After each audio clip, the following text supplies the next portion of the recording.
Each and every one, from an elephant to a bee, is essential to human well-being and health. It grows the food, it keeps the environments healthy. Every animal does something productive for the earth. Everyone is here for a reason. We're the only ones that don't really have a reason for being here.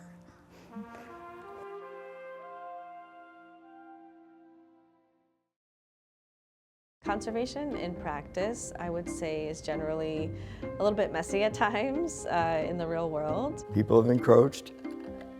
That's just the way it is, and it's always going to be that way. You know, mankind, unfortunately, destroys a lot of things. The biggest problem is that people keep multiplying and the space for the animals shrinks. In a lot of areas where we're trying to protect around the world, the local people that live in those areas, sometimes they're living below the poverty line and they have immediate needs to try to meet. They need to make enough money to feed their children and have their children go to school and pay for health care, all of these basic needs. If the elephants come through and trample all their crops, they don't want elephants. I wouldn't either. The main challenge is to make the animals worth more alive than dead to the native communities. So we're frequently struggling with potential conflicts between the needs of people and the needs of conservation. More and more people are thinking about how can we coexist. And we figured, you know, what could we do here that could help some of the animals? And so we took in a rescue, you know, built a couple of enclosures in 2007 and 8, and that was the start.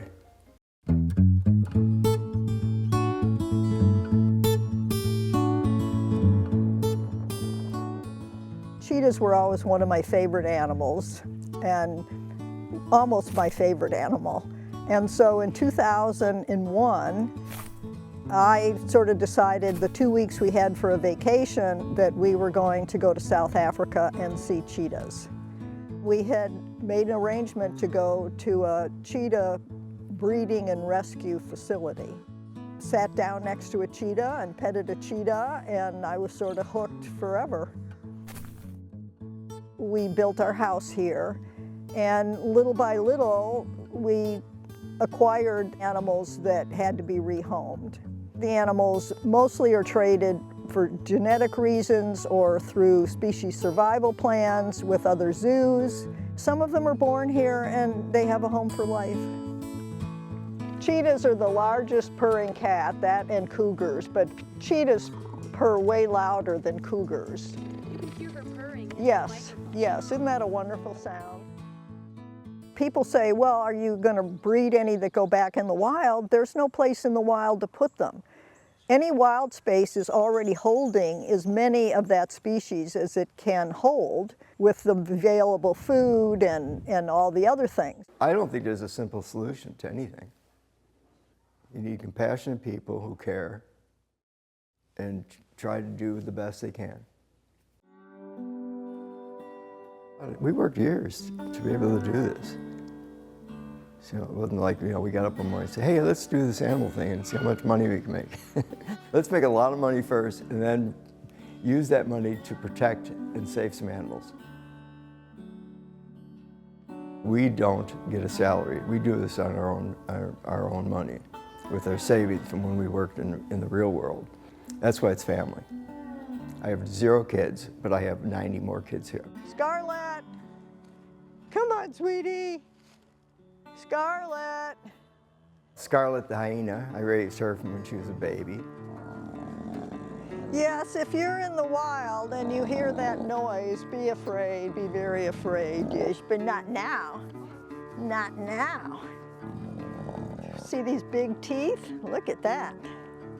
It's your good girl. Just my baby here. And you know, I do a little thing with Tank where I feed him and he stands up and all that stuff. Well, obviously now everything's TV and all the AI stuff, and you know, all the fake videos with the animals is pretty funny. And people kind of start believing stuff like that, you know. Guy sitting there hugging a hyena, or, you know, I'm the only person who did that without getting killed. There's like 5 or 6 animals I feed in the morning early because they like me. And you know, they can be a little aggressive, and they, you know, they're my, I had them since they were little. When I go on the tour, I go with a keeper, and they know the the specifics about the animal. I mean, you know, the species, this, that, you know, I know them as my, like, kids. You know, these animals have a great life in captivity. It's not, you know, we do things right. Everything's big and fun. And the animals, you know, we get along really good. You know, I didn't have to put anybody through college or any school, but I get to put my tiger through a great life.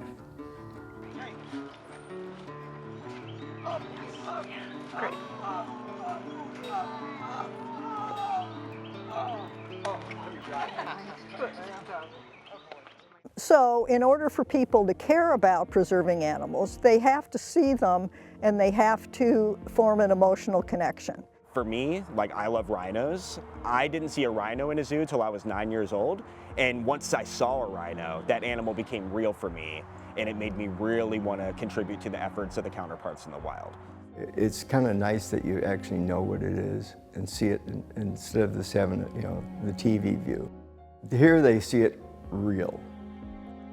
I remember when I was in 8th grade going to the zoo, the National Zoo in Washington, D.C. and getting to see a panda for the first time. It's a very impactful moment in my life. You know, depending on where you grow up, you may only have access to zoos to really appreciate animals directly. People will say, oh, I don't like zoos, all the animals should be in the wild. And again, my counter to that is that's about the most elitist thing you can say, because a child of modest means should never see a tiger, should never see a giraffe. A young kid, when he's older, he's going to remember, hey, you ever see a tiger? Oh, I saw a tank. Or stuff like that. It imprints things in their mind. A lot of those things are really making sure that people understand a zoo is not just strictly entertainment. It's more about seeing them as living things and understanding that the natural world is very vital, as well are zoos now. It kind of goes hand in hand in the world we live in. They don't have ears at all. Being in the position I am, being able to talk to kids and really make them inspired, makes me feel really good and makes me feel optimistic that at least I can do my parts.